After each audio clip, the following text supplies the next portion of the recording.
जैसे को तैसा, टिट फॉर टैट।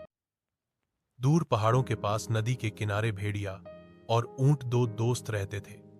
ऊंट बहुत सीधा साधा और भेड़िया बहुत लालची और मतलबी था। एक दिन भेड़िए ने देखा कुछ पंछी और जानवर नदी उस पार से तरबूज खा रहे थे।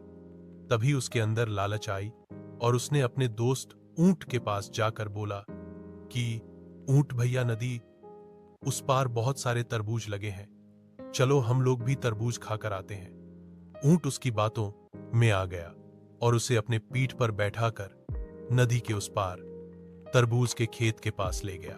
खेत में लगे तरबूज को देखते ही भेड़िए के मुंहों में पानी आ गया और जल्दी से खेत में कूद गया और तरबूज को खाने लगा। थोड़े समय में ही भेड़िए का पेट भर गया और उसका दोस्त ऊंट अभी तरबूज खा ही रहा था। फिर भेड़िया ने सोचा, इसका पेट तो बहुत बड़ा है, ये तो एक दिन में सारे तरबूज खा जाएगा, फिर हमें नहीं मिलेगा। उसके दिमाग में शरारत सूझी।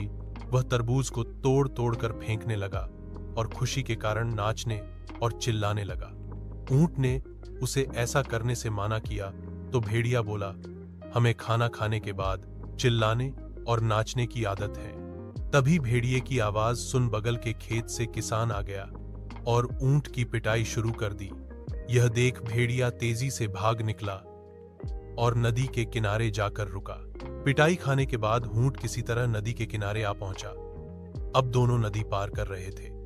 तभी बीच नदी में ऊंट बैठने लगा। उसके पीठ पर बैठे भेड़िया ने बोला, भैया ये क्या कर रहे हो? ऊंट ने बोला, मुझे खाना खाने के बाद पानी में बैठने की आदत है। और वह पानी में बैठ गया और लेटने भी लगा। भेड़िया पानी में बहते बहते बहुत मुश्किल से किनारे लगा और उसको अपने किए पर पछतावा होने लगा। नैतिक सीख, हमें किसी को धोखा नहीं देना चाहिए और किसी के सीधेपन का फायदा भी नहीं उठाना चाहिए।